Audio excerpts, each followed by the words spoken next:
my name's Bridger Fates, and welcome to Master Stockman Consulting's educational video series on business power tools for agriculture. You know, in ag, we use a lot of tools, and we're used to using a lot of tools. It could be as simple a tool as this T-post, or maybe as useful a tool as this bell wagon. But today, we're really going to focus on business tools for agriculture.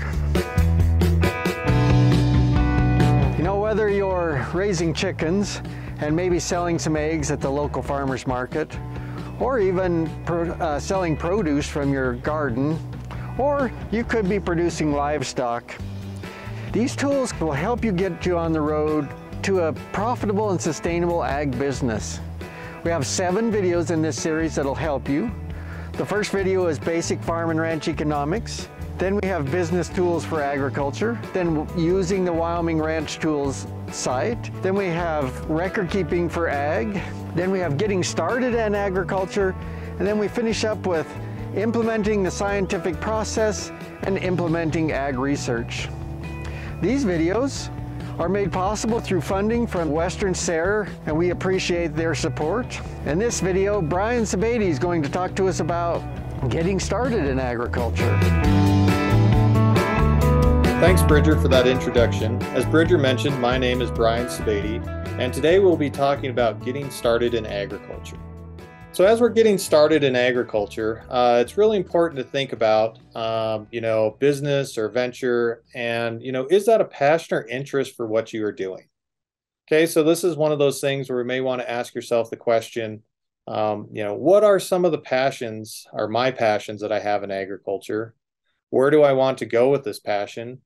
What route or path will I need to follow to get there? Right? So there's a lot of different things that we may all be interested in. Bridger, for example, may be interested in raising cattle, whereas my interest might be more along the lines of raising poultry, or maybe it's goats, something like that. But it's important that we take the time, really think about, what gets us up in the morning? What do we get excited about? Those things that we have in our lives that we have for passions is a really important thing to consider. So we want to talk a little bit about, finding success and what you like to do. So we want to match, our passion with what's realistic expectations, right?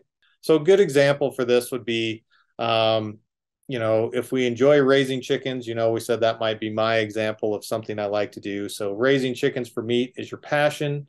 It doesn't always mean that there's going to be a profitable market to sell meat birds. Okay, so that's people that want to actually buy those chickens. So just because that's my passion, it's what I really enjoy, I'm really into different types of breeds, and seeing what I can get to work, doesn't always necessarily mean that there's for sure going to be a market of people wanting to buy those. So depending on where we're located geographically, it just may not be possible. It's also important to think about the opposite, right? So for example, if the goat market is very profitable, but yet you really hate raising goats and prefer to raise cattle, this venture will most likely fail as well, right? So if we have something that is really profitable, but we just really don't enjoy doing it, our heart's not into it, we're not really willing to make that commitment, lots of times we can have things that fail as well. So really kind of this bottom point, finding a balance between profitable markets and your passion, it's a really important thing for getting started in an agricultural business. If we can't get those things lined up, we're generally going to run into some issues. So along that line, as we're making those decisions, we also need to think about building a business plan. So what do you think all are some questions or some things that you need to know for building a business plan? I'll let you take a couple seconds and think about that in your mind. For what you might need, where you live right now. Maybe there's something you're thinking about, and maybe you are wanting to move to a different part of the country or a different place, a new ranch, a new farm. What are some of those things that you maybe need to think about? So it's important to think about, why build a plan, right? As we think about building a business, a plan is something that's really important. Here we have the word critical, and I think critical is the right word to use, because without a good plan, we're going to run into some issues, and those issues would be that we probably fail. So as we look here at the bottom part of this slide, over 70% of new businesses fail within 1 year of starting. This can definitely be because of issues that we just talked about. Maybe the market's not there. Maybe there's just not your passion. You're not willing to go that extra mile because of what you're doing to make things happen. But lots of times it all comes back to there's not enough planning ahead of time. Um, Perhaps we just don't have enough capital. Capital is that money that you need to get started, right? So if you don't have the right money to buy equipment you need or be able to purchase a lease or buy animals or whatever it might be, lots of times we don't have enough capital. The right skills are not a part of the business team when it starts. Okay. So if we think about it, each of us have our own skills. I might be skilled in one area. Perhaps that's actually the, raising of poultry or something or a different type of livestock, the husbandry, making sure that we can make those animals, grow up to be to a suitable size for a market. Maybe that's my passion and also where my skill set is, but perhaps I don't have the skill set for actually doing more of the economic analysis and really looking through what are some of the things I should be doing on that aspect of the business. So, as a team, hopefully you have folks that are in each part of that business plan that can help with the different aspects and really, fit their skill level to what is needed. So when we're thinking about a business plan, there's quite a few things. Well, not quite a few. There's just several things that we want to think about that it should include. Okay, so the first one of these would be vision. So what's important to you? Okay, what are you thinking about? Again, this goes back to your passion. What are those things you'd like to really want within your business? Goals. What do you hope to accomplish, right? We've probably have all done goals at some point. We've talked about different ways to do goals depending on where you are in school. But goals are a really important thing. We may have goals that we've done for athletics, done things for schoolwork, right? Academics. But as far as business plan goes, we're thinking along the same lines. What do we hope to accomplish? We also want to think about a mission statement. Okay, so this is really important. It's something that you can go back to. When you maybe have thought you've lost direction on what's going on, but that's, who you are, the direction or purpose of where that business should be going. And what makes your business unique, right? Where do you fit into the grand scheme of things? These things are really important. The other part of this is a SWOT analysis, okay? So that stands for strengths, weaknesses, opportunities, and threats for your business. So this is a really important thing to think about, right? This kind of helps you think about balancing that passion with what the markets might be, right? This is where you can go through and say, okay, here's the type of livestock we're raising. Here's our opportunities to make that happen. Here's a possible threat that we might be dealing with, right? We might be having some other industries coming in somewhere soon that might be, not good for our business. But we also might have some of those opportunities of maybe we do have a new business in, and it might be a new partner or a new way for us to market our products. So this is a really important thing to go through. It can be a little bit complex potentially, depending on where you're at, what you're looking at. But definitely an important part of a business plan. All right, we also want to talk about SMART goals, okay?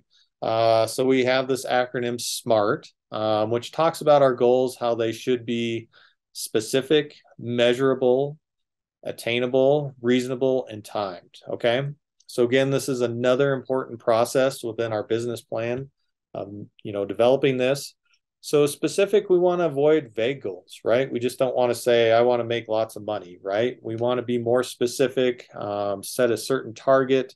Maybe we want to set a target as to how many animals we want to produce. We want those things to be very specific of what we're doing, right? That falls right into measurable, right? Can you actually measure what your success is? Are we reaching that financial goal? Are we reaching other goals as far as what we want to do for marketing or actually producing our product? Those things are really important as well. Attainable. Do you think you can actually make that happen, right? Is it a good goal to say within 1 year you want to be the largest cattle producer in the nation? That might be a little bit challenging, right? If you're first starting out. So find something that's actually attainable for that goal that you can reach. You also want it reasonable, right? Can you reach your goal easily, or is it going to be a struggle? But you want it to be something that's within the means of what you have, as far as a good team, all those sorts of business plan ideas that you have, right? The other part of that is timed, right? I talked about, I said a year, right? So it's important to think about the time frame of those goals as well. So, is it something you want done in just a year, 2 years, 10 years, 15 years down the road? Maybe it's just a couple months, right? Maybe it's just as getting some permitting done in a couple months is one of your goals, right? So thinking about through your goals, something you can write down, go back to, and make sure it is measurable, attainable, reasonable, and with a given time frame is really important. Okay, some other things as far as planning in agriculture, time. How long will it take to get started, right? Is this something that can get started tomorrow? Is it going to take 6 months? Those things are really important to think about. We also want to think about how long will it take before your product is ready for market, right? Is it going to take a year and a half or whatever livestock you are, raising to be ready for the market? Maybe it's something like poultry where it's going to be ready a lot sooner for that market than for in the cow-calf business for cattle, right? So thinking about those things in agriculture is really important as far as how long will it take before we get there. Okay, labor, right? We've all been there. We've all been able to help each other. Maybe it's friends, your family. If you've been involved with any sort of project, right? We always need labor. So this is really important in agriculture. We have things that need to be done. Depending on what you think about for your business, is it going to be labor intensive? Is it going to take lots of labor? Those things are really important to think about ahead of time, right? How can you find help that's out there, right? Some of these may, involve you asking more than your mom or dad for help, right? You may actually have to hire someone or multiple people to help you with what you're doing. Okay, capital. We talked about this earlier. How much money will you need to get started? Is it a little bit? Is it a lot? What are you really looking at? Going through and kind of writing down, pricing out things is really important on that capital aspect. Will you need to buy critical infrastructure, right? Do you already have the livestock to begin, or will you need to buy them? Are the fences already in place? Or are you going to have to go out and buy fencing material, hire somebody to help you with the labor, right? Are you going to need a tractor for what you're doing? Do you have land that you already own or can use? Or will you be looking to purchase land? Will you need to lease land? Those things are really important to think about regarding capital. Okay, market analysis. Understanding your market is important. Okay, as we talked about earlier, that SWOT analysis can help out with that. So with this, we really want to think about the strengths and weaknesses that are associated within your business, whereas opportunities and threats are external, okay? So what we really want to think about is, what are those things that are going to help us out, those strengths? What are some weaknesses that we have? Those opportunities and threats. When we talk about external, right? Those are maybe some things that we can't always control, right?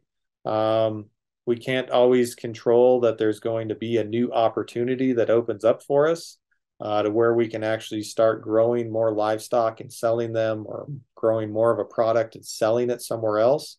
We can't always have that in our control, right? There may be new opportunities that come up for that. We also can't control all the threats, right? Just because we start a business and we're doing really well, we can't control that 2 or 3 other people within our area are going to start the same business or something very similar, which can then be a threat to what we actually are doing as well. So there's different things that we can control, and there's things that we, sometimes are just out of our control that we can't. Okay, another thing we'd like to talk about is, lease versus buy, right?